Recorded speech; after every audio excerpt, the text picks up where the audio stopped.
Get your pen and paper ready. It's time for another edition of The Flex. The absolute best fantasy football podcast in existence. So I'll say this, not to say that I disagree, but... I disagree. Oh, my God.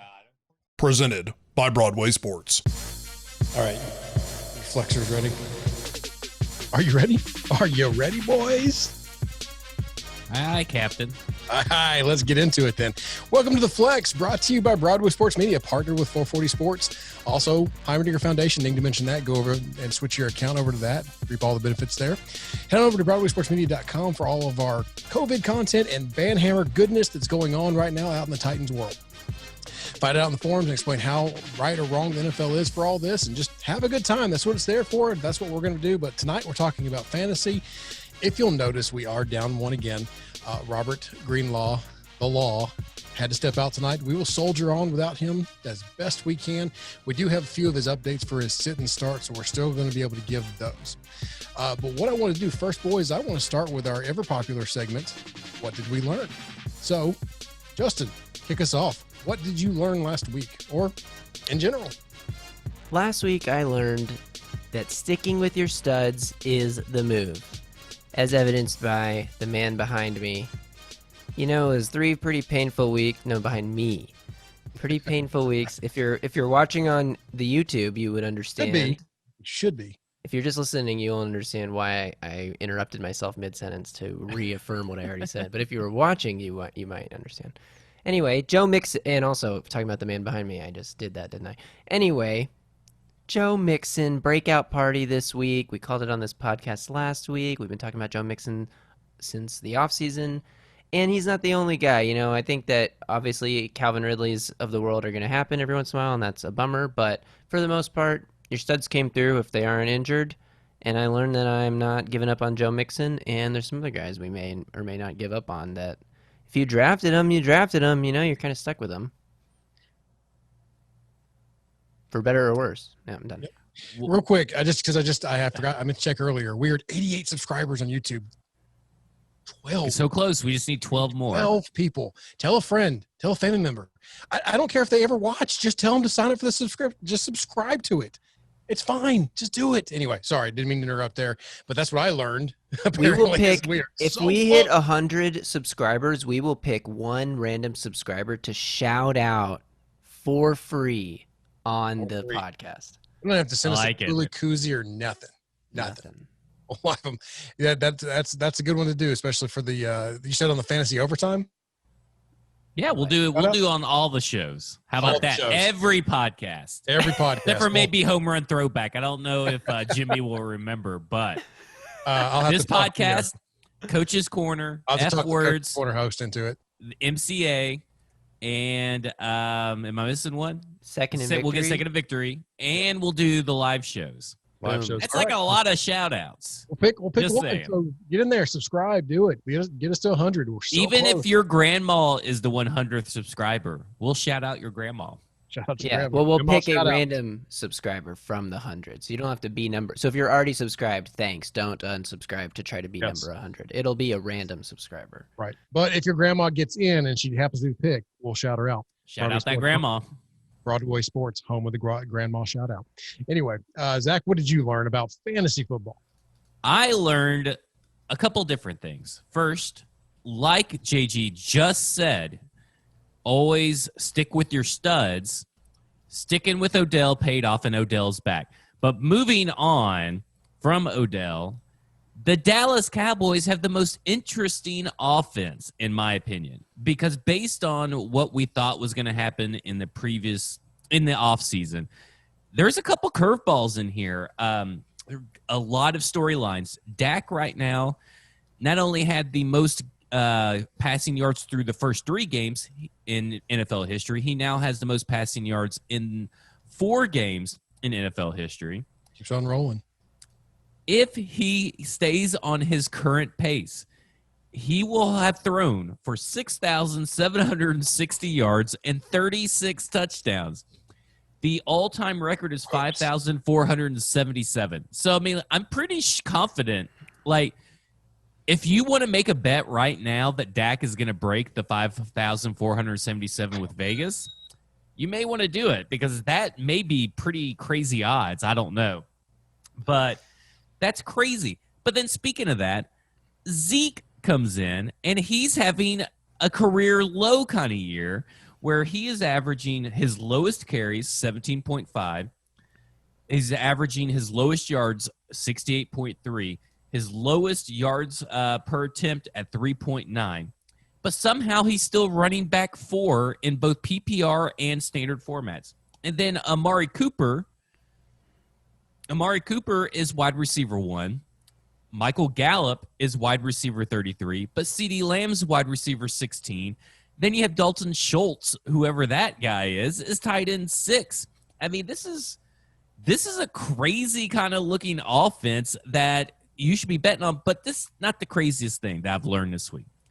The craziest thing that I learned was the Dallas Cowboys defense is actually dead last, and depending on your fantasy scoring system, they're either 2 points, 0 points, or -2 points total for the whole year. That's not a per game average. That's what they are total for the whole year. It's not great. Yeah, you definitely could have stopped horrible. at dead. Yeah. Cowboys defense is dead. They will rebound this week, then.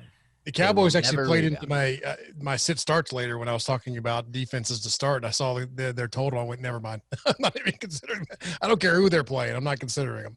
So what I learned was that it's time to listen to the advice on the fantasy overtime. You boys have been dropping some gems recently, and it's a great show to get your last minute advice. I'm not just trying to plug this. I mean to tell y'all wholeheartedly.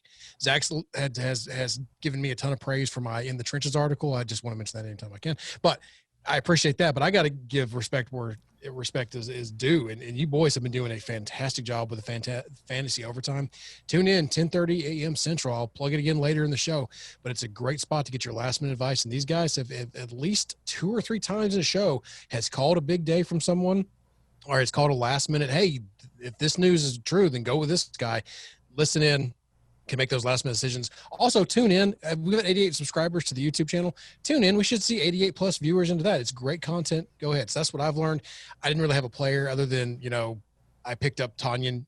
If he's out there, go ahead and get him. I was about to say, Robert Tanyan was one of the guys that we talked about. Exactly. I picked him up in Tanyan. 2 leagues. Yeah, I picked him before.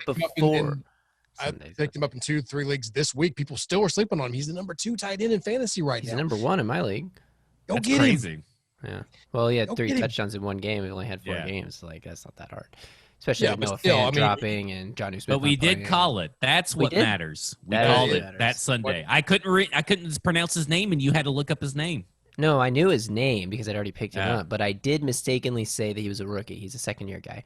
Oh, But our secret to fantasy overtime is that we just talk about so many players that Sunday morning we're bound to be right about it. Somebody. Lots of information to decipher and lots of good tidbits out there. we were wrong on someone this weekend. Was that last weekend we were wrong on CeeDee Lamb? Last weekend we were wrong on CeeDee Lamb. You said don't play Michael Gallup. Good call. Yeah. But moving on to our next segment, that's what we learned. Tune into Fantasy Overtime. But for our next segment, panic time. Going to give a list of guys here. Is it time to panic? Is it time to move on? What are your thoughts?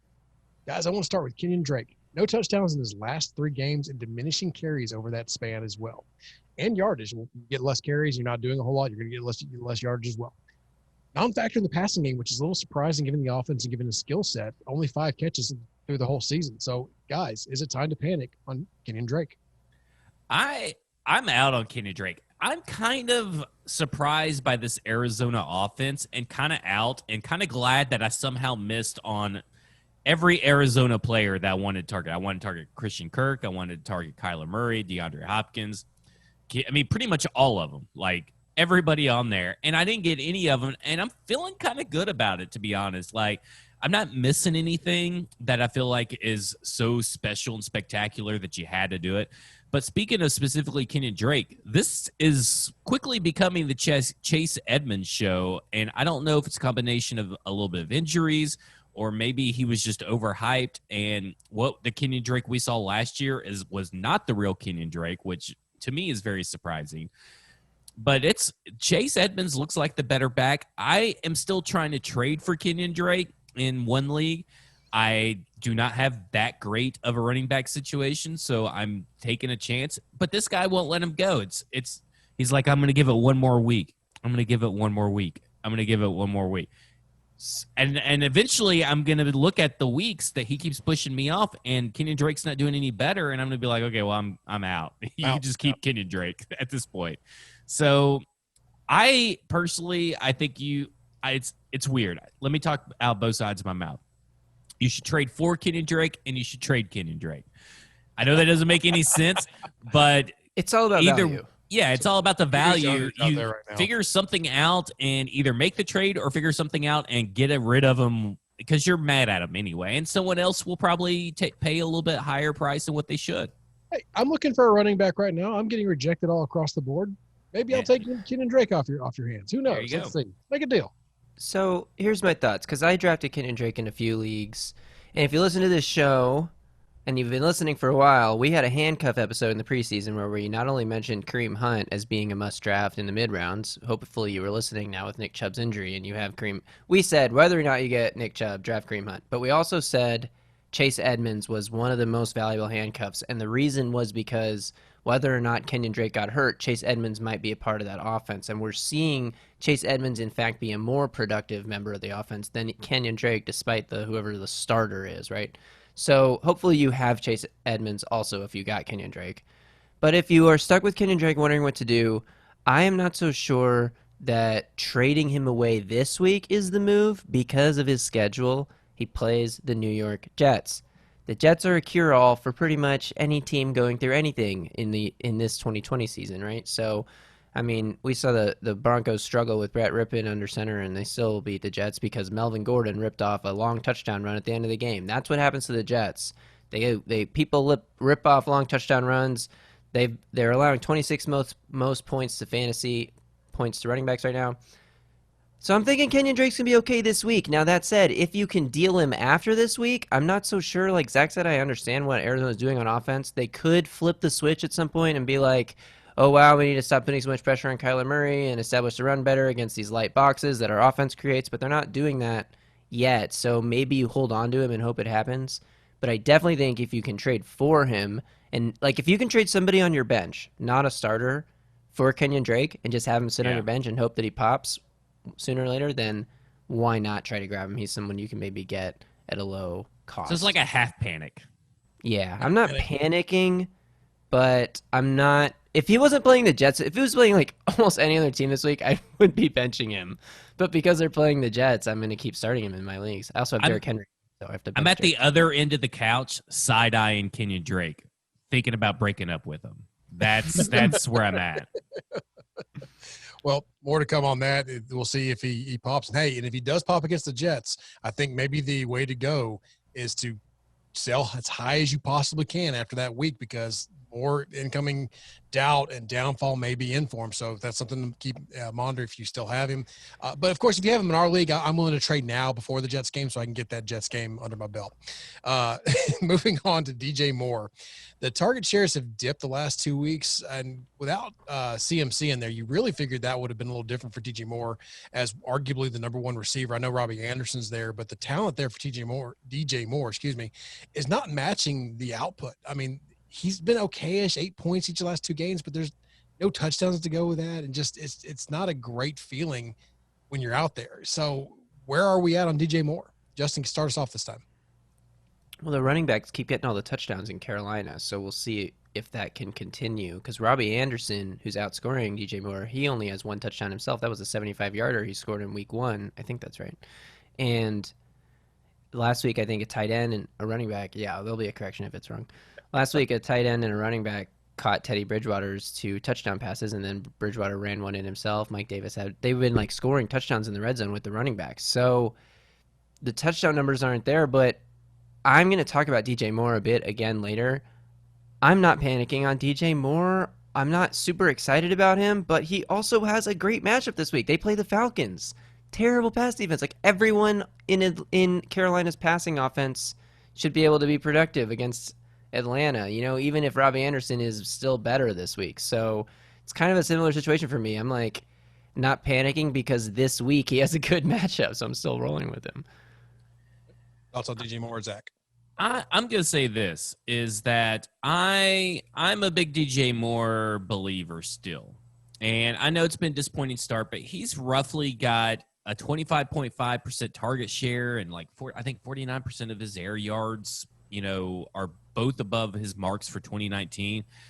Then the problem is that Teddy Bridgewater, his catchable passes that he's thrown is down from 88% to 62%. So when he targets other players, he's targeting 88% with accuracy, 62% when targeting more. Eventually they're going to get on the same page. That's because Moore is being used as the downfield receiver. If you look at his air yards per target compared to Robbie Anderson's, he's like almost 3 yards further per target. That means he's being targeted. It doesn't make sense given their skill sets. And I went back and rewatched the Panthers-Cardinals game from last weekend, and Robbie Anderson is taking a lot of little screens and kind of passes. Now, DJ Moore had a few plays where he's coming across on a late drag route on a third down where he's getting a little dump off and running after the catch. But for the most part, they're throwing it downfield to him in contested catch situations, which are just tougher to convert. But against a weaker defense, you start seeing some weaker defenses like Atlanta missing a lot of players. Been the worst defense already in the league, and they're missing players now that got hurt against the Packers. I think that's the kind of game where those downfield shots are more easily convertible. You know what I mean? If I had Keenan Allen, I'd go ahead and just trade him for DJ Moore because I don't know how long the Justin Herbert hype train is going to last this season. And, I hope for my sake, a long time. Yeah, but I feel like you could get DJ Moore and a flex-worthy player. Yeah, for Keenan Allen right now, right?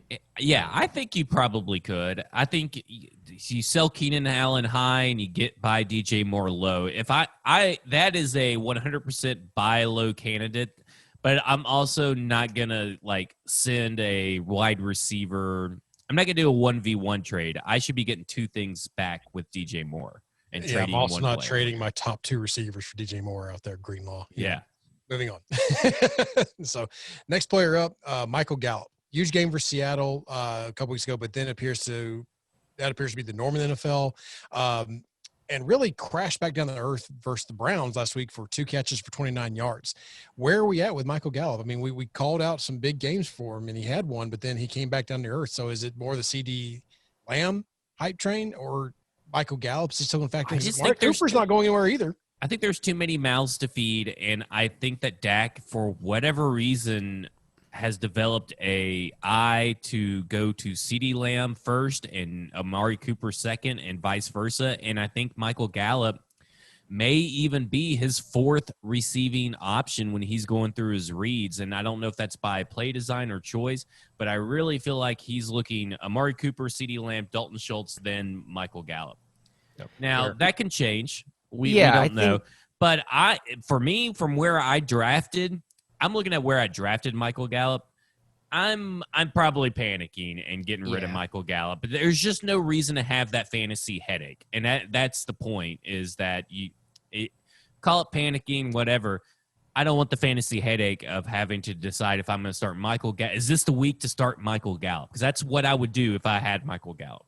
Yeah, that is the life of Michael Gallup. It's crazy that he can catch only 2 passes for 29 yards on a day where Dak throws for 502 yards and 4 touchdowns. And, I'm not necessarily sure he's looking at other guys first, because Gallup still had 5 targets in this game, but 5 targets on a day where Dak throws the ball as many times as he did is just crazy. That it's pretty much what Zach said. Yeah, I have Gallup in a couple leagues, and I'm I'm glad I drafted Deontay Johnson a couple rounds later because I can actually just play him instead, But it sucks that it's such an inconsistent thing. It's like those days when Deshaun Jackson was really good and you didn't know what week you were going to start him, but you knew he was going to finish the year as a top 30 receiver or top 20 receiver. But it was good week, bad week, good week, bad week. With Gallup, I'm sure there'll be a bunch of good weeks here between now and the end of the season, but good luck figuring out when those will be. And with what Mike McCarthy said, saying that he sees Michael Gallup as the number 1, maybe there's a lot of coverage being thrown his way for whatever reason. I don't know. Maybe. Time will tell. Time will also tell with this next one with Marvin Jones, and coming up on probably a much-needed bye week for him, coming off of a 1 catch on 2 targets game. I don't know where I am. I've got Marvin Jones on a couple of my my fantasy teams, and it just hasn't been the kind of year I think that I know I was expecting out of him for sure. So where are we at on Marvin Jones? I'm done with the Lions. I was so high on the Lions, especially after they beat the Cardinals. I was like, all right, the Lions found their stride. Here we go. This is going to be what we kind of thought more or less going into the season. And then they get the Saints team who are like battling a COVID scare in the middle of the night, who are battling not having either of their starting cornerbacks, don't have their best, the offensive player of the year, Michael Thomas.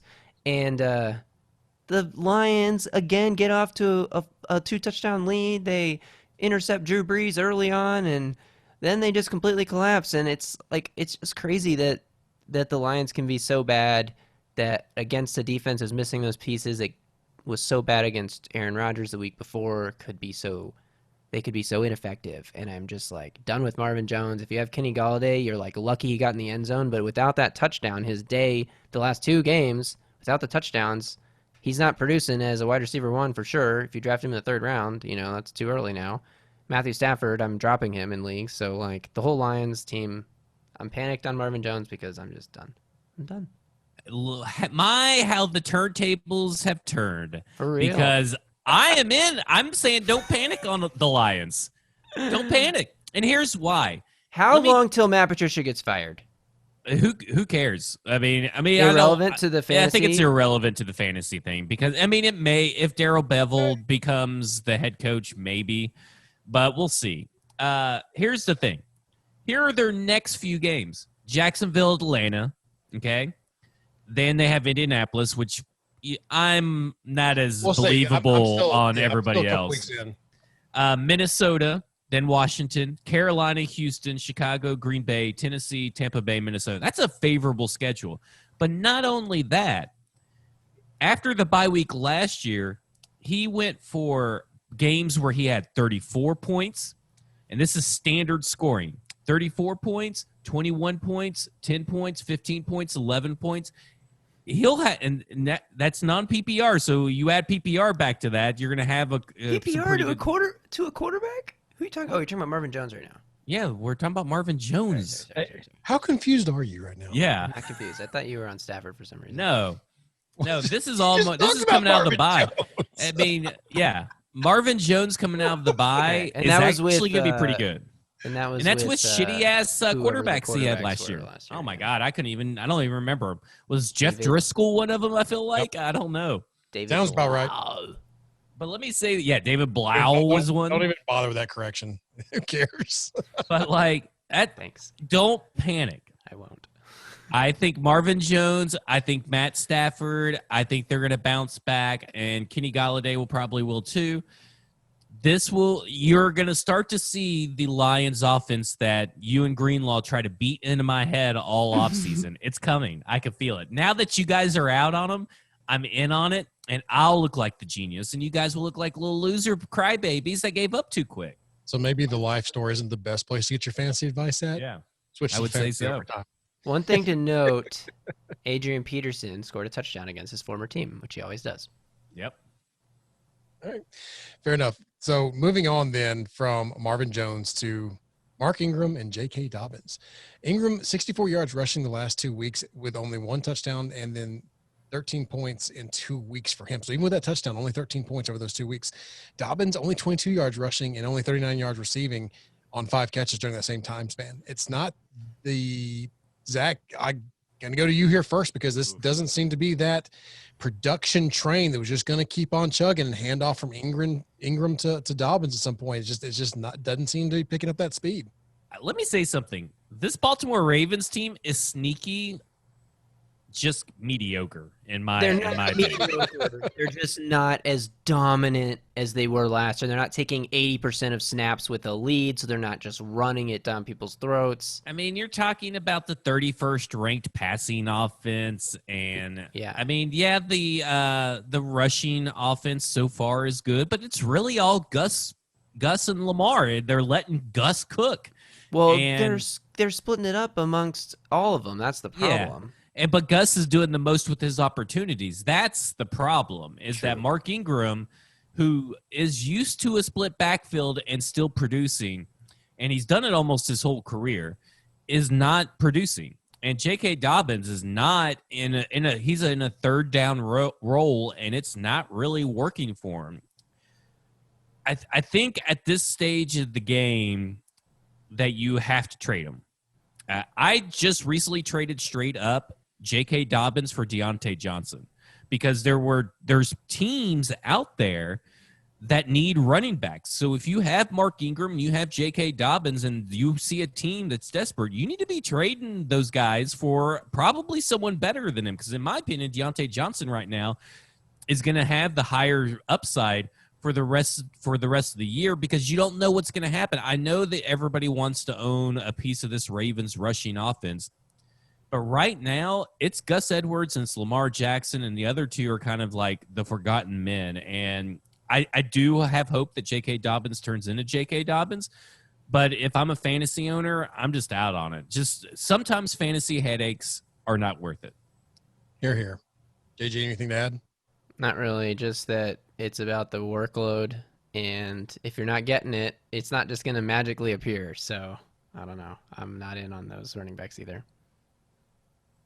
All right, so moving on then to quite possibly the best segment, the most entertaining segment of fantasy worldwide.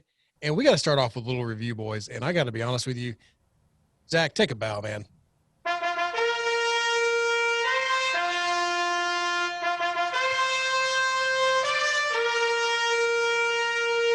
Hopefully that sound came through loud and clear because Zach Lyons, ladies and gentlemen, increases his record to 20-8 overall for the season.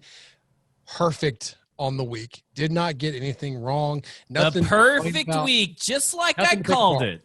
Perfect week from the Good Advice Throne champion.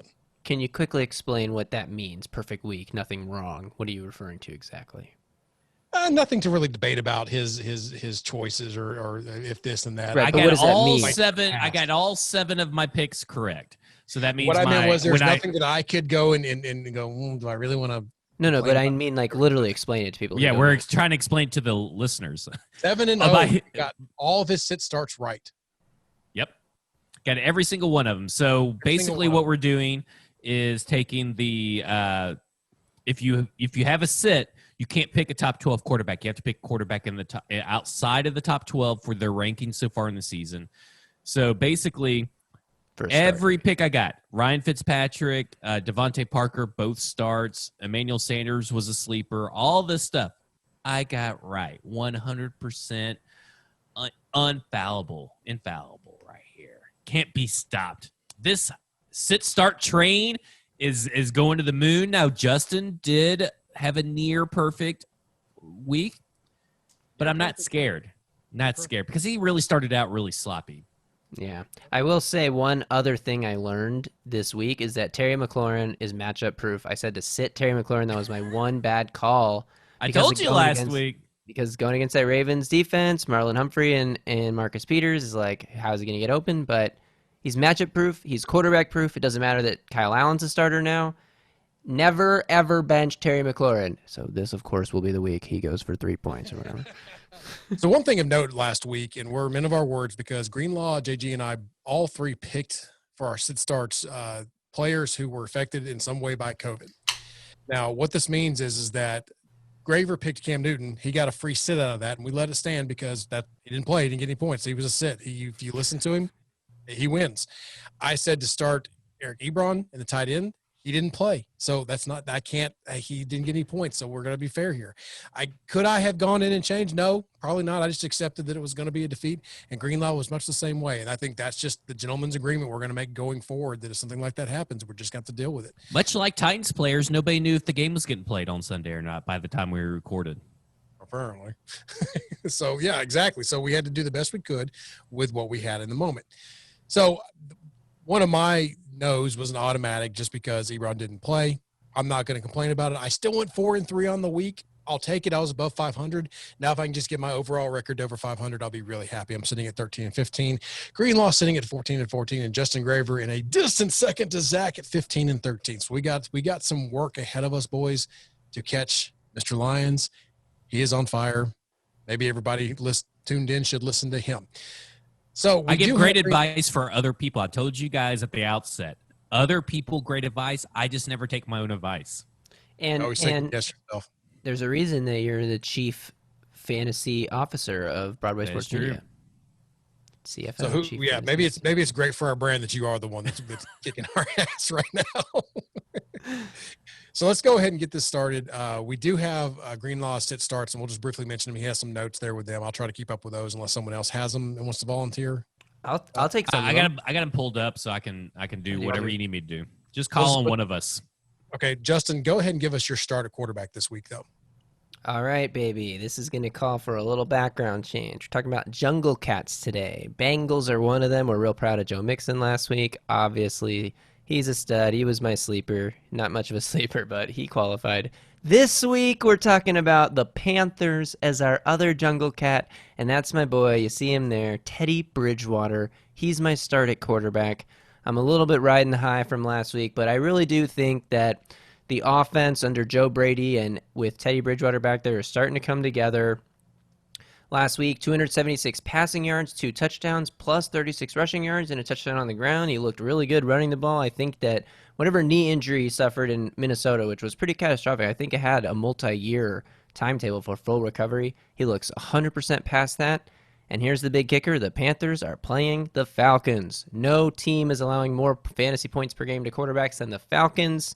The Panthers have been on fire the last 2 weeks. They won 2 games in a row. And, with Aaron Rodgers on a bye this week, if you're giving up on Matthew Stafford, if you're not sure if Ryan Tannehill and Josh Allen are going to play, and Teddy Bridgewater's still out there, I'm all in on the Panthers offense. I'm all in on Teddy Bridgewater this week. Start him. I'll go ahead with any rebuttal there, Zach. Teddy Bridgewater, I'm actually okay with that. Yeah, I think it's a good pick. I don't really have a problem with it because right now, Teddy Bridgewater sitting at quarterback 18 through the first 4 weeks. I think that you could see a good bounce back. Typically, you have to score about like 23 points, 24 points to be the quarterback one of that week, and I think this is a good week to do it. Hey, look at this. I'm wearing Panther Carolina blue. And I'm just glad Justin's coming around to my thoughts on quarterbacks. At the beginning of the season, I said Teddy Bridgewater won't be that bad. I think look for this. Herbert will get a shot at some point. I seem to be doing pretty good in those spots. So thank you, Justin, for I'm right twice out of 8. That's true. But let's also remember that we never recorded any real episode where I professed anything for Carolina. Everything about that last statement. So moving on to Greenlaw's sit at quarterback. And I'll take this first one as he has to sit Ryan Fitzpatrick. San Francisco is 11th best defense against quarterbacks, giving up just 17.4 points per game. San Francisco has given up the second least amount of yardage and TDs to quarterbacks. So I think this is matchup based from Greenlaw. What I'm hearing is that, and let's be honest, Fitzpatrick isn't coming off the best week in what we thought was a juicy matchup for him and moving forward. So this doesn't look like it's a week to start him either against this San Francisco defense. I disagree. I think that he's going to regret this. And let me tell you why. Because they haven't really played anybody that great. They've played Sam Darnold. They've played Daniel Jones. And they played Carson Wentz. And they lost to Carson Wentz. But, I know San Francisco's kind of good, but I don't believe in them. And I actually think that the Dolphins are actually going to be able to put up points with ease because they have injuries everywhere. Secondary, edge rushers keep dropping like flies. If you sign with them, you're probably getting injured the next week. It's crazy. I'm out on – I think Ryan Fitzpatrick is going to be a start, and I think he's going to be a top 12 quarterback, and he'll regret this. I think Tua is – coming sooner than later. I do agree with that statement. So whatever that means for Fitzpatrick is irrelevant. Whatever that means for Devontae Parker and the rest of this offense, I don't know. It's a hot potato of whether I want to keep things. Yeah, it means good things for whoever runs a slant route the best. To be honest, I guess Preston Williams. So moving on down to my start for the week, and that's Deshaun Watson. And what I mean by this is that you can be a little down if you watched anything about the game last week. He was running for his life. It's a lots of turmoil in Houston right now. But if I have learned one thing is that more times than not, when you have a regime change in the NFL at the coaching position, not only coaching, but GM position. And the players typically will respond the next week with big games. Deshaun Watson's talented. They didn't do him any favors in the offseason by getting rid of his best receiver toy that he had. But at the same time, he's very talented. He can make things happen. I look for a big rebound from him this week. He's also coming off his best game of the year, even though he was running around all that much. And he's going into the against the Jags, which I'm not sold on as a good passing defense coming up. They've either given up 300 yards to a quarterback or multiple touchdowns in the same game. It's been one or the other. So points are available against the Jags defense as a quarterback. So I'm going to roll with put your doubts away. Keep Deshaun Watson in your lineup. You got to always play Deshaun. I mean, for the most part. I would know that we did get a sit right, but let me say Two in a row. I kind of think That's why I go to a start this week on it. Yeah. I think I kind of think the Simple play. Jags are gonna beat the Texans this week because I do too. think that Yeah, Romeo they should be Crennel out. is anything good. He's I a agree. defensive coach, and he's not going to do anything good for this offense. I think this will actually be a low-scoring game because the players that are going to play hard are going to come from the defensive side. Agree And- 100%. I think it's going to be freelance a little bit. I Tim honestly Kelly. Listen, I don't think you want Deshaun Watson to freelance. I know that sounds crazy, but he loves to take sacks. I am. Yeah. Prove it to me, Deshaun. Kason I'm and going Brian. for big balls then because I think he's going to prove it to you. Yeah, he's going to have to prove it to me. I am 100% in wait and see mode to see what this Texans offense even looks like with Tim Kelly retaking over, whatever that means, without Bill O'Brien's oversight. I don't know if you guys read some of the stuff Tim Kelly was saying in the offseason about who's their backup, AJ McCarron. Yeah. Like helping him understand what an offense is like. Tim Kelly doesn't know what the quarterback's perspective is in an offense because he's never played quarterback. So he was like, it's really great having A.J. McCarron in there as I'm drawing up plays where I'm thinking to myself watching the All-22, like, obviously I can see the guys running open over the middle of the field, but I don't know if a quarterback in the pocket can see that. That's what you want from your offensive coordinator? Like, I am terrified of the Texans offense. Bill O'Brien is a terrible general manager, but he's a pretty good offensive coordinator, and he was definitely helping Tim Kelly, even if Tim Kelly was the play caller for the first 3 games. Now that Bill O'Brien's gone, I mean, we are all like sad that Bill O'Brien's gone for sure, but for the Texans offense specifically, I think that is the worst thing that could happen for them for this season.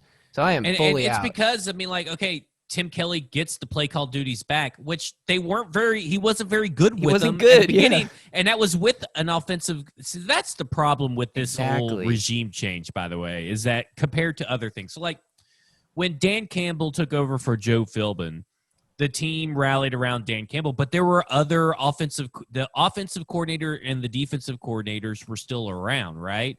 They were experienced. The offensive staff is inexperienced. Most of the experienced offensive staff from the Texans are here in Tennessee. So like, I'm just saying Deshaun is going from a toxic relationship to one where he can potentially be free of that. We'll see. Sean, I know you're listening to this podcast. I've seen your comments. I know you love the flex, and I need a big week from you. I need you to prove me right. I'm in your corner this week until just because you're not playing the Titans. So come on, Deshaun. So moving on, give us a sit at quarterback then, Zach. This hurts my soul. I didn't want to have to do it. In for another 4-pointer? But we're going to have to sit Joe Burrow this week, guys. The Baltimore Ravens are the 7th most consistent defense versus fantasy quarterbacks when it comes to allowing the lowest points that a fantasy quarterback can get. They're allowing roughly 17.53 points per week to fantasy quarterbacks. So that means right there that he's not probably getting the top 12. He's a rookie. This defense will come after him. He's probably going to take a lot of sacks because he's been prone to do that. And I know that he's been on a 300-yard streak, but he's been playing Jacksonville, Philly, and Cleveland.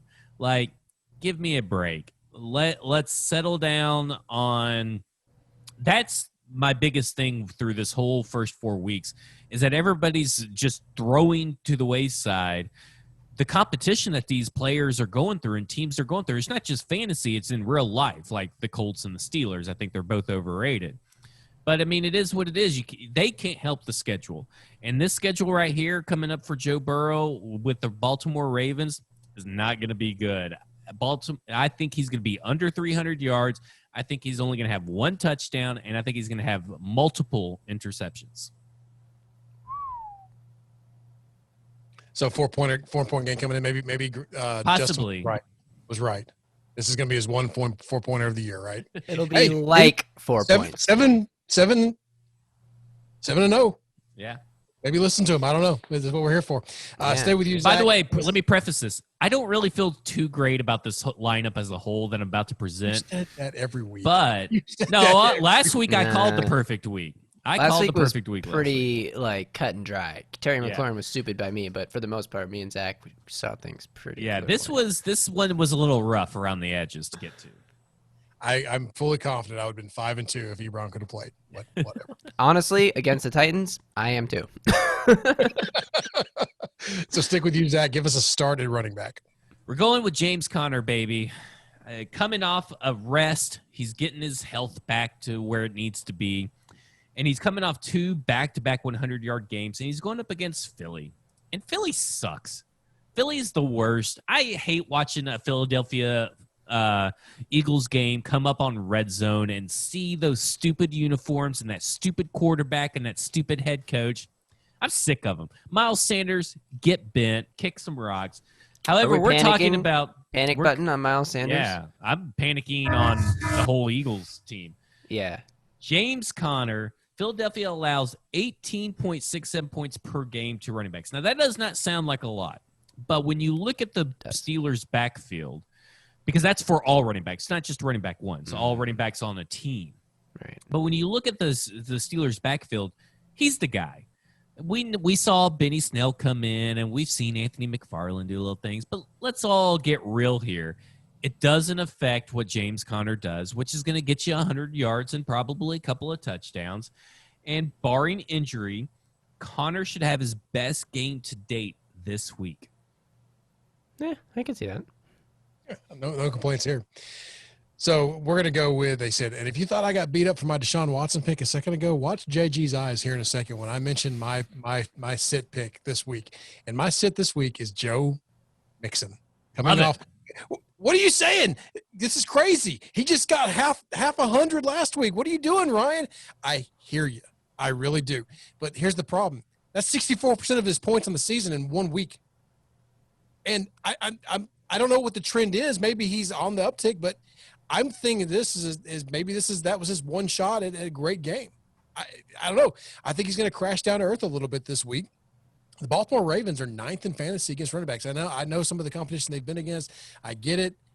They got beat up a little bit last week, but they're still the Ravens. They're still a good defense, and I think that they're gonna key on him to take him away and try to put that pressure on Burrow, which is already a sit in this fantasy show. And I just think that Joe Mixon isn't going to have the same kind of week that he had this last week. And I think that the expectations of people are sitting there. They're going to go, oh, he's going to have another banger. It's going to be great. I just don't think it's going to be there. I think he's going to finish right outside the top 12 for running back. So I'm rolling the dice a little bit. I can see the face you're making, JG. I get it. I'll give you your chance in a second. I agree. I do fully too. agree. No, I do too. I mean, it's like you look at your lineup and you're like, yes, Joe Mixon finally broke down. You're like, look at the little column on fantasy that has the last points in his last game. You're like, how can I bench this guy? You like look at the rest of your lineup. You're like, Kenyan Drake? Are you kidding me? And you're like, oh, Kenyan Drake's playing the Jets and Joe Mixon's playing the Ravens. So like, maybe that isn't the craziest. I agree. But like, also, he's my boy. I've done nothing but talk him up since August.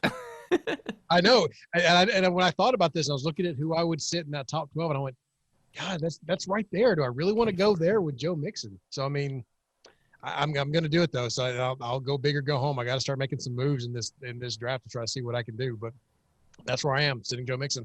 Sounds like I've got some agree. I just heard over the web that Greenlaw also agrees with me. So thanks, guys. I appreciate it. So moving on to Greenlaw, JG, if you still have that up, give us his pick running back. Noted rumor monger. Wait a minute, did I freeze? By the way. Oh, I think I froze for a second. Whoa. I can hear you. Am I frozen? No. My internet just froze on me.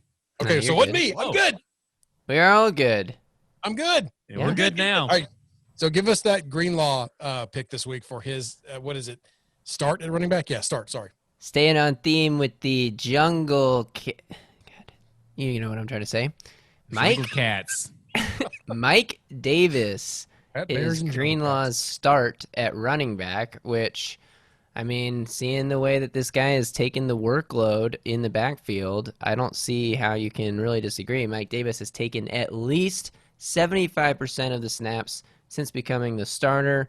While Atlanta's defense is 9th worst against the run, they're second most giving up. They've given up the second most yards, and they've tied for giving up the most, touchdowns to receiving running backs since Christian McCaffrey's injury. Mike Davis has taken on that receiving running back role. We thought maybe Curtis Samuel would take on some of that workload, and he really just doesn't do anything but suck. Nope. He just pretty much just sucks. But Mike Davis, I mean, Reggie Bonifon caught a touchdown last week too, but they've been kind of mixing in and out, and I think that was just luck that Bonifon was in for that snap because Mike Davis, we saw him get a lot of red zone work. And this is all, again, about the matchup.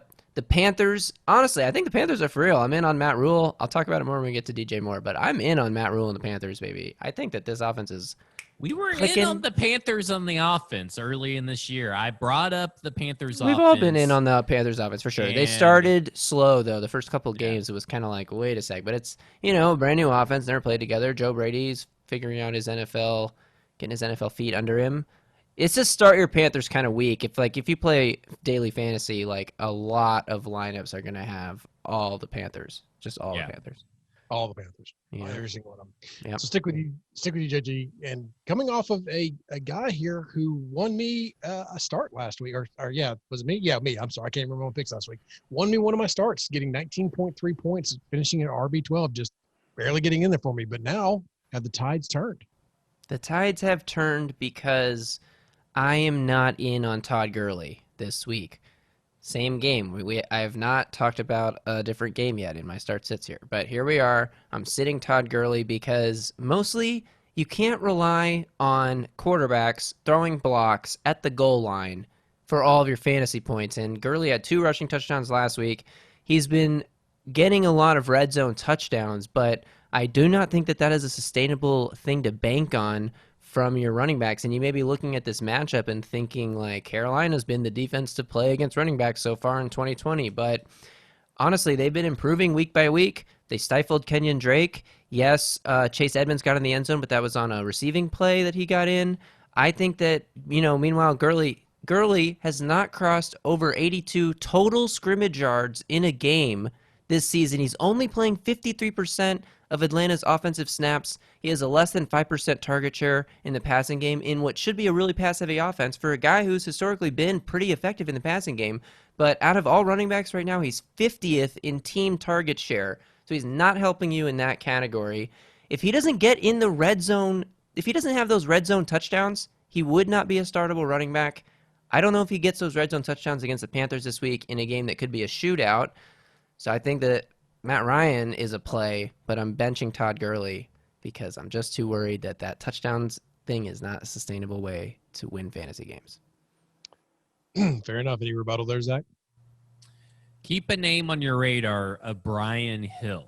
Agreed. And I'm not saying to play him in DFS, but I'm saying that if you want a really cheap option and a long shot in like one of those kind of throwaway competitions or something that nobody else is probably going to have, yeah, like Brian Hill looks pretty good.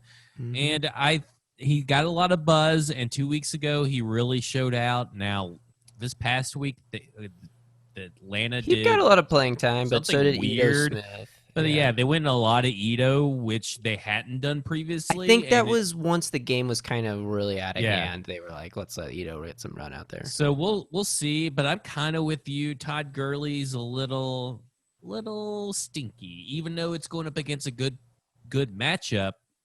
I kind of think So the was Panthers Kenyan are kinda Drake. turning it around. Yeah, Kenyan Drake was a good matchup too, man. I mean, I'm Yeah. not basing it all on that. It's also, everything else I said. Only Well, 50% of the running back snaps. You'd think Todd Gurley would be.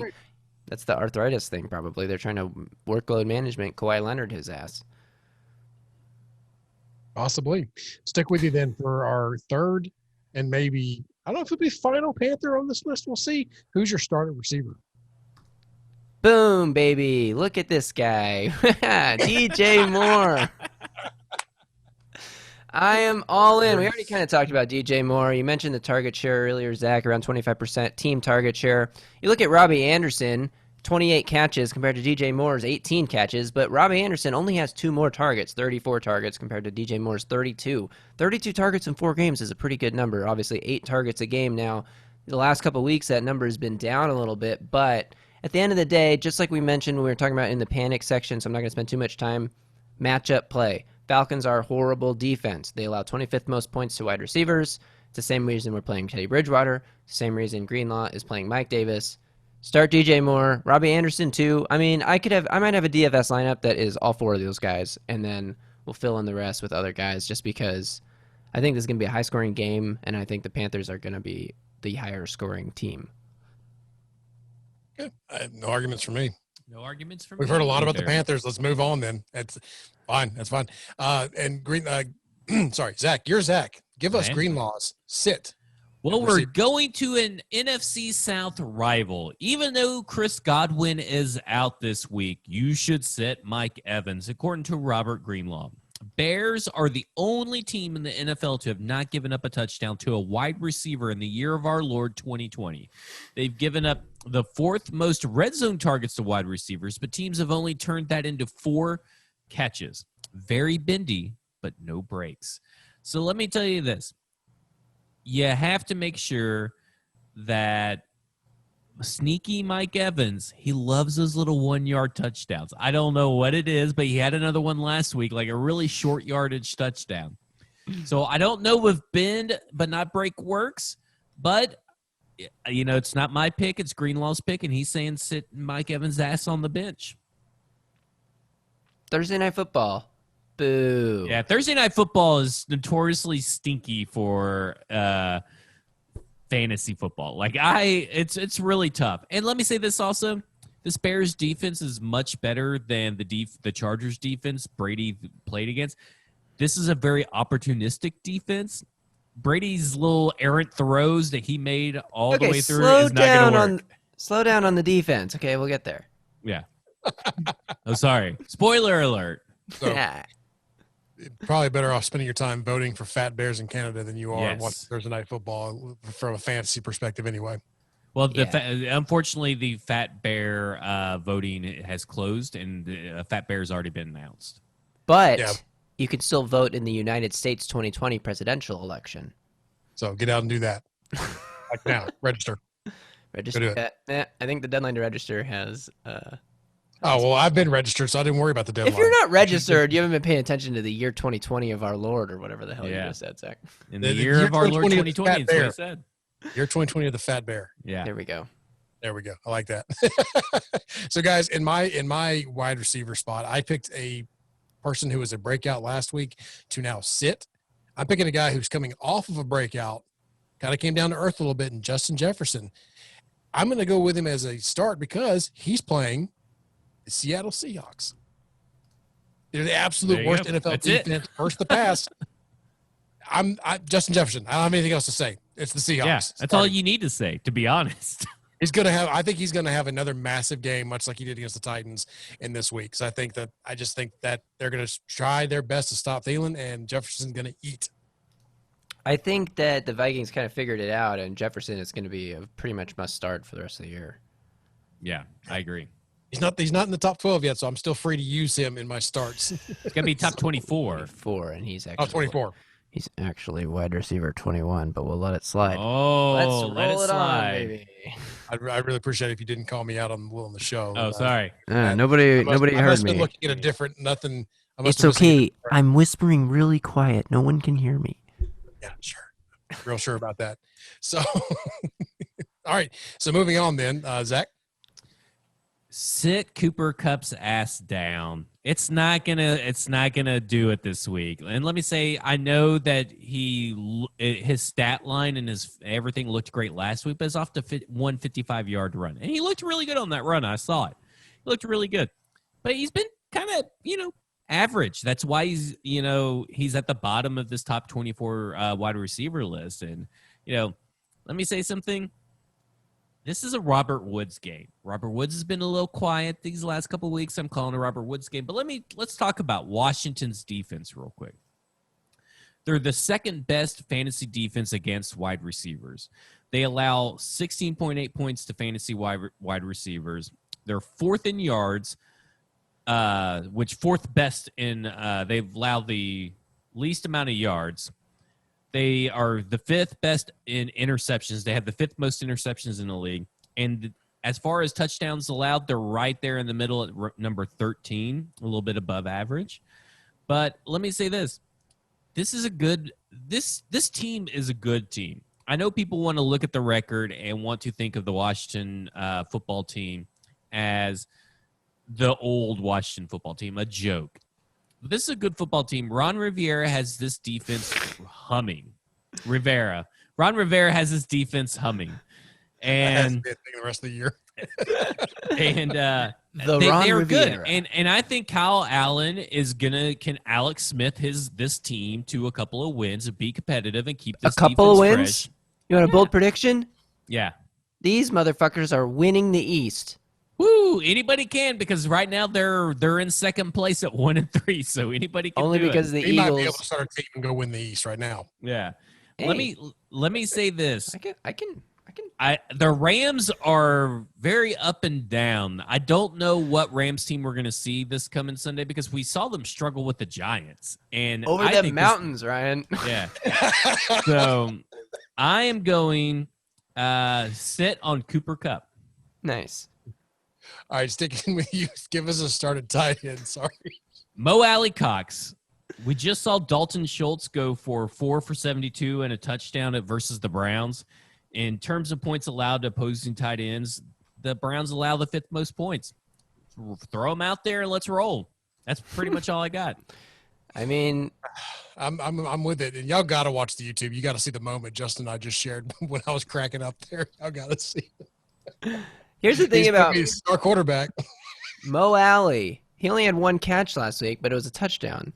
He only had 3 catches the week before, but it was a touchdown. Ever since this guy's gotten playing time, he just gets in the end zone. It's all he does. So, will he score a touchdown again? Probably not. But, hey, it's worth a shot. Well, we'll see. I mean, he's definitely a favorite target there, and he's within the range of the duck arm. So, yeah, the only thing not I'd be bad. careful about is Jack Doyle's return and Trey Burton's return. It's like they have so many tight ends. But even with all those guys playing last week, Mo Alley Cox still gets in the end zone. Yep. My sit at tight end, guys, is Mike Giuseki. He's a hot name across fantasy coming into the season, and he's just been non-existent the last couple of weeks. 2 catches, sure, one was for a touchdown, but you really want to rely on that if he's getting 1 or 2 catches a game. He's not Mo Alley Cox that we just mentioned. He's not guaranteed to get that 1 catch, 1 touchdown a game. I'm saying way because he's also I know they haven't played the best, whatever the matchups, but San Francisco's still rated pretty high against tight ends. They're not giving up a ton to them, and that's right there in the middle of the field. I'm out on Giuseki this week. I don't think he hasn't been producing regardless, and it's a tough matchup. So it's a combination of just bad things for him. I think it's going to continue. The woes are going to continue for Mr. Giuseki. Fair enough. Why don't you keep going there, Ryan? Well, I can't keep going because I've closed the notes, but I will. We're talking about Mr. Greenlaw, right? And he is talking about starting Hunter Henry. Saints giving up second most points to tight ends, third most TDs. Big opportunity for a bounce back week for Mr. Henry. What do we think about that? Herbert slinging it all over the yard. At tight ends, a freaking crapshoot. Go for it. Yeah. Young quarterbacks love their tight end, so why not? Maybe this is another good week for him. Yeah, Hopefully we'll they see. can play that matchup. We'll see. Listen, guys. The longer Herbert does this, the longer he makes me look good. I'm all for it. I am all for it. I'm all in on the Herbert train. I actually think, you know what? Yeah, you are. I thought that he struggled his second start, but I went back and actually watched the game, and he played better than people gave him credit for. And I know that he did throw a bad interception, but I don't know, man. Those are going to happen, but he's pretty rolling. good overall. I'm interested in the Herbert deal. With no Eckler, though, we'll see. I guess Justin Jackson's a big play this week. Oh, yeah, that probably. Give us a tight end to sit, though. All right, speaking of crapshoots and tight ends and all that nonsense, I am benching Jimmy Graham. Nick Foles, when he comes off the bench, is amazing. But Nick Foles as a starter sucks. The Bears kind of suck. I mean, they do. Their offense, at least, is terrible. Thursday night football games really just always suck. Tampa Bay's defense, I mean, it was not as good as we thought last week, but they shut down Hunter Henry. Pretty good defense.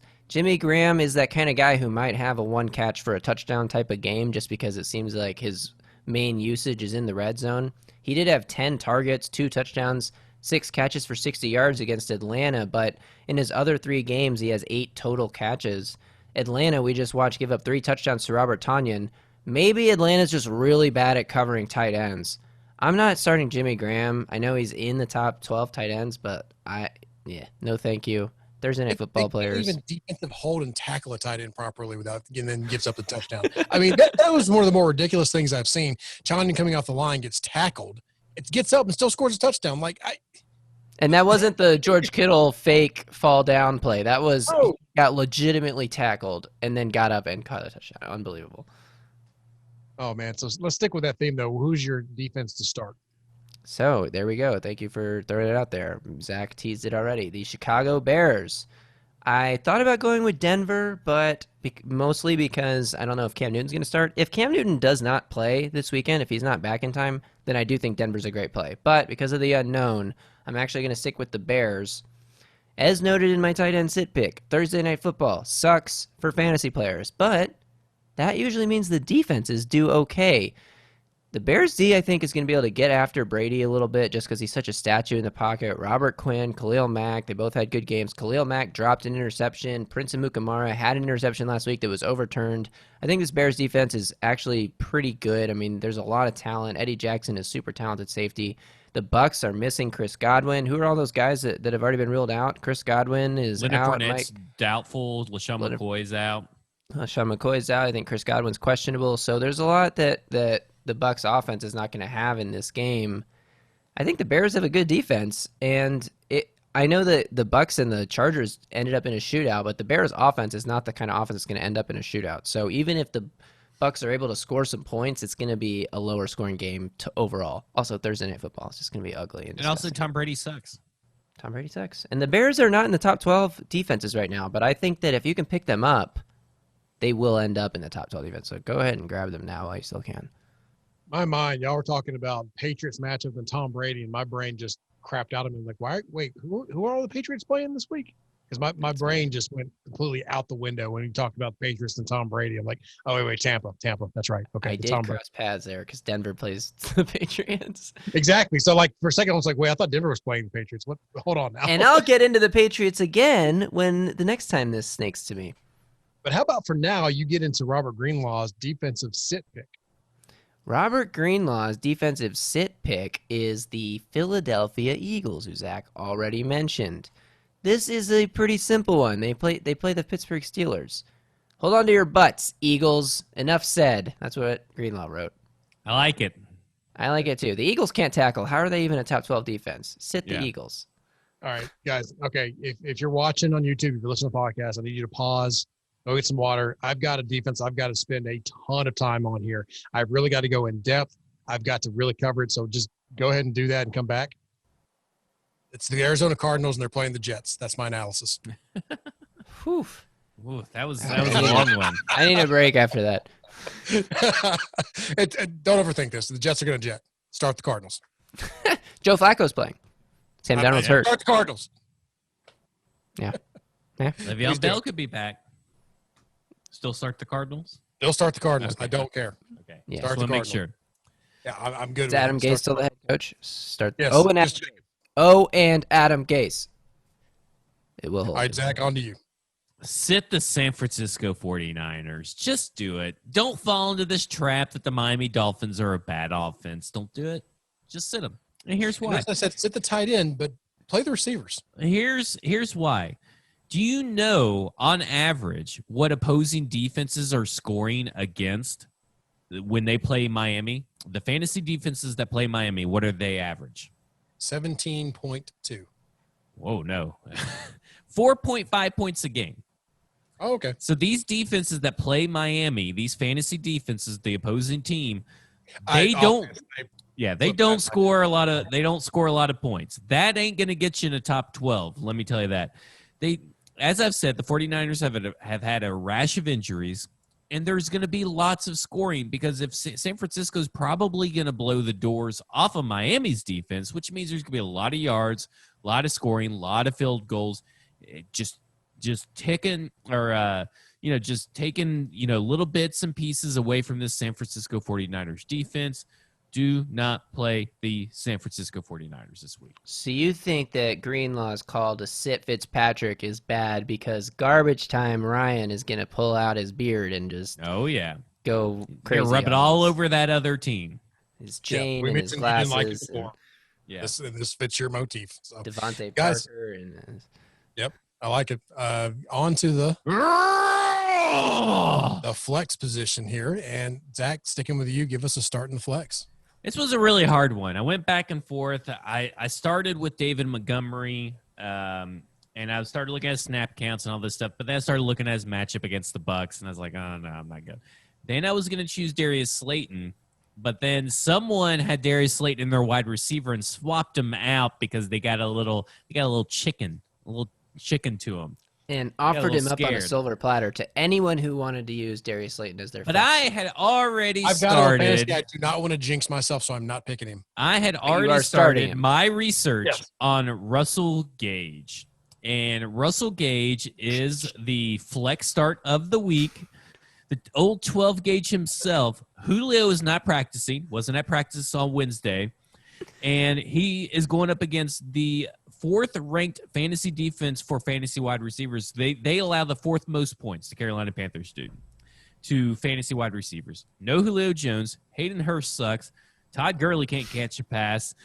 It's going to be Calvin Ridley. It's going to be Calvin Ridley and Russell Gage show, and Russell Gage is going to be a flex start.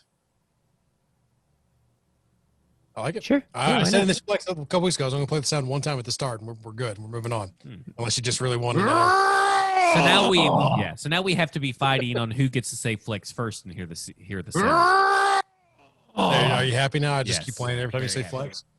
Calvin Ridley was a disaster. What the heck? I know. Is that- Hey, listen, I was lucky I was already up. I'd already scored 150 points in one of my leagues, and he laid that goose egg, didn't even faze me. So I know the Packers are on a bye this week, but like Jair Alexander shadowed Calvin Ridley. Are we just not going to play wide receivers that play the Packers? Listen, Jair Alexander is legit. He is. He is. I have been on the Jair Alexander train since last year, and you got to watch that matchup. I feel like there's a chance the Falcons force it to Ridley just because of last week. So I don't know. Yeah. Maybe. But Russell Gage is still. Zach's being bold. He already said he didn't feel great about this, but he can't really. It's not like he can pick. Well, I Ridley did feel great about Russell Gage. I just didn't feel great about some of the other ones. Okay, whatever. So my sit in the flex is going to be Rex Burkhead. It's been a popular name of ads the past couple weeks, but I don't like what he's coming into. Damian Harris is back. He looks like he may be the go-to feature running back in that backfield, as Zach has called. And I'm listening to him. I'm going to listen to Zach this week. Damian Harris is back. Plus, not only that, James White was back for his first game and was very productive in the offense. They both outscored and outplayed Burkhead. Now, Burkhead may or may not be the goal line back. That remains to be seen. He may vulture a touchdown there, and that could really mess me up in this flex position, and I get that. But I'm seeing the matchup here. Denver Broncos are good against the run, not so much against the pass a little bit. I'm thinking that maybe James White's going to be a little more of a factor than Burkhead as that secondary role to Damian Harris. So that's why my reasoning for sitting Burkhead, even though he might vulture some touchdowns away from the rest of these backs. Now, I know it's a risk, and I'm taking I don't think it's a risk. Let me say this. I think it's actually a smart move because if the Patriots game gets canceled because of COVID, this is a win for you because you told everybody to sit them. True. But have you guys considered the fact that I went to middle school with Rex Burkhead? No, I have not because it's the first time ever hearing about it, and hopefully it's the last. And what relevance does this have to fantasy? I mean, how many eighth graders at 5'10" are dunking in basketball practice? Yeah, well, Don't how does know. that help him? How many white ones? How does that how does that help him? He's athletic as hell, man. He's the goal line back. No, I don't know. I just like Rex. I'm always You just like got a name drop that you know. He was Rex our Burkhead. freaking high school superstar, you know? Did you have a secret handshake? No, I did not have a secret handshake with Rex. I did get in a car accident one time when I was 16, and he pulled over on the side of the road to make sure everybody was okay. Oh, so he's super nice too. Now I really feel bad. Thanks. Yeah. Awesome. Don't feel bad. He sucks. How dare you? All right. Who wants to give the flex start? Excuse me, the flex start for Greenlaw. I'll do it. Start. Greg Ward, wide receiver for the Philadelphia Eagles. They have no one else to throw it to at wide receiver, and Pittsburgh is the sixth worst defense against wide receivers, allowing 41 points per game. Start Greg Ward. There you go. All right. Give us a sit in flex then, JG. My sit in the flex is going to be back on the Patriots bandwagon with Julian Edelman. Edelman has really only had one good game this year that puts him in the top 60 of flex players right now. The last 2 weeks combined, 5 catches for 58 yards. I thought maybe with Cam Newton out, there was some action on Twitter there of Edelman throwing passes back in the day that maybe the Patriots would pull out some trick stuff to get Edelman more involved that way, but they didn't do anything like that. We don't have any idea if Cam Newton's going to play next week, and if he's out, then Edelman is a definite must-sit. And he's seemingly just being phased out of the offense right now. N'Keal Harry is just the target on a lot of pass plays, a lot of screens and little designed plays where they want to get him the ball. I don't really know why. He did have a nice touchdown catch last week, but he also had a lot of plays that he did not convert. Like you mentioned just now, James White is back. He's heavily targeting the passing game. Damiere Byrd is getting a lot of looks in the passing game. And most of all, New England wants to run the ball more than they want to pass the ball, even if Cam Newton is back. Denver's allowing the 5th most points to receivers. So you might be thinking, oh, maybe Julian Edelman is a sneaky good play here, but it's not. He's not a good play. Do not start Edelman. Don't start Edelman again anymore this year, I think. I don't know if you're still starting Edelman. I think you're chasing a career that may or may not have passed him by at this point. I'm not really expecting Edelman to be that is fantasy good relevant anymore. Grade A fantasy advice. Thank you, sir. Yeah, don't fall into mine. I think I picked Edelman some dailies just in case. But yeah, don't do it. It's not worth it. I did that on Monday. Yeah. Yeah, don't do it. It's not worth it. No. Definitely not. So stay with you guys, not to be slept on. JG, who is your sleeper of the week? All right, my little sleeper boy is Zach Pascal this week. Little rascal, Zach Pascal. The little rascals. The little Pascal rascals. Yeah. Thank you for that, Zach. Last week, 3 catches for 56 yards. Not a huge game or anything, but he did have 8 targets. And I think he's the guy that's taken on Paris Campbell's role, starting to find a rapport with Phillip Rivers. They're going up against Cleveland, who we just saw allow 500 yards passing to Dak Prescott, and the Cowboys. They're actually allowing the 3rd most points in the league to wide receivers. Gave up 2 touchdowns to CeeDee Lamb, who plays in the slot. I've done this slot thing before with the Seahawks, and it came back to bite me, but we're going back here. The matchup specifically in the slot, we just saw CeeDee Lamb score 2 touchdowns in the slot against the Browns. So I'm taking a chance on Zach Pascal this week. I think that, the Colts have played against some pretty weak competition in the last few weeks. The Bears, the Jets, the Vikings, and they got the Vikings in their worst game of the whole season. The Jags actually forced the Colts to put up points. Zach Pascal wasn't really involved in the offense yet. I think this is going to be another game against Cleveland where they are going to have to put up points to keep up. I think Cleveland's offense is legit, even if they're just going to run the ball. So Zach Pascal is going to be heavily involved. Fire him up. Put him in that flex. Put him in those daily lineups for cheap. Oh, a little delayed there. Sorry. You get him. I'm in. Zach Pascal, the little rascal. All right, all in on the little rascal Pascal. Thank you for getting that in my head, Zach. I'll never forget it. You're welcome. And I'm sleeping on the little rascal, Zach Pascal. I think the Browns win. Going against, with the win, but he may not. Yeah, because the Colts aren't that good. They're overrated. Well, I think the Browns could be up, and it's going to be all right, time for Phillip Rivers to lead the Colts back. Oh, there's Pascal. Oh, there's Pascal again. Oh, there's the Rivers interception. But, hey, Pascal got some yards. Yeah, maybe one of those is fumble and really sets you back. That would suck. So a name that's been mentioned on the show a few, Greenlaw's sleeper of the week is Kenyan Drake. And listen to his reasoning, guys. If he can't do it against the Jets, it's time to put him out to pasture. So I agree. Talked about him. This may be a good week for him. And if he doesn't do it this week, sayonara. That's a lot of draft capital built up in a Kenyan Drake for a lot of teams out there. Oh, yeah. More Kenyan Drake analysis, rewind to earlier in this episode. Yeah, to many points along this episode. But my sleeper is Jerry Jeudy. I don't feel great about this after y'all made me realize they may not play, so I might take a goose egg here if they don't play, regardless of what he does on the field. But I thought my reasoning was sound that Stephon Gilmore might be out for the Patriots and might not have to worry about that. And they could be focusing to take away Patrick, who had a really big week next week, and maybe that Noah Fant. So Belichick's looking to scheme against those two guys, and then that could free up some room for Judy to run wild. So he's my sleeper of the week if he gets to play. All right, sure. I think it's good. I mean, you can't really argue. Yeah, it's a sleeper. It's like whatever. Yeah, It's a sleeper. Yeah, I mean, if I get this one wrong, it was my sleeper. It's my shot in the dark. Whatever. Like if they can't finish in the top 75, then you should. yeah. Yeah. Brandon Ayuk is my sleeper of the week. And if anybody saw him completely hurdle a guy and that guy not even touch him, it was a legit hurdle. It wasn't one of those hurdles where you clip the guy's helmet or something like that. I mean, it was legit. That guy looked like an idiot. Now, here's the thing. This is my hesitation with putting Brandon Ayuk here, is that he has 2 rushing touchdowns and 0 receiving touchdowns, and he is a wide receiver. Now, this does mean something, though, that they are looking for creative ways to get the ball in his hand, and that matters when you are looking at the San Francisco offense. They're designing plays to put him in his hands. And Kyle Shanahan's going to continue to do it. Deebo Samuel's coming back. George Kittle's looking good. So that's going to free up a little bit of room for Brandon Ayuk to probably get open, catch some passes, get some targets. Jimmy Garoppolo's already back at practice. Raheem Mostert's back at practice. Mustard. This whole San Francisco offense is getting healthy, and it's going up against a Miami team, and they're allowing the 8th most fantasy points to wide receivers. So let's roll. Brandon Ayuk, let's do it. And you mentioned that he hasn't caught a touchdown yet. Well, he barely played with Jimmy Garoppolo. I mean, his NFL debut was that Jets game where Garoppolo had to leave. So you can't really fault him for that. We'll see what happens against Miami. I'm with you on that one. If Brandon Ayuk is still out there in your league, you got to pounce on that. I don't know. I can't imagine he is, though. But start him. You never know what's out there in your league. You never know what you're going to get in the show. Guys, we made it. It's going to wrap it up. We're going to see what happens this week with all of our sits, starts, and our sleepers.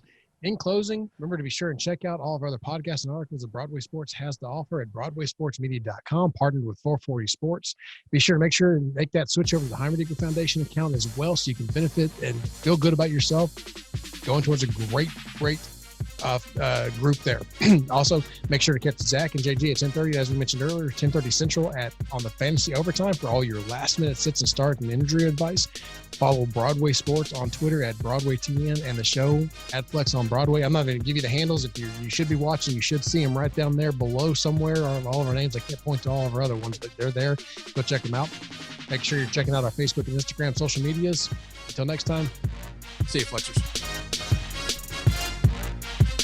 Man, did we miss a longer show with one less person. We missed Greenlaw, man. He really moves us along. Yeah, apparently. Okay. Holy crap. All right, I got to go. Adios. Oh, shit. A Broadway Sports Media production.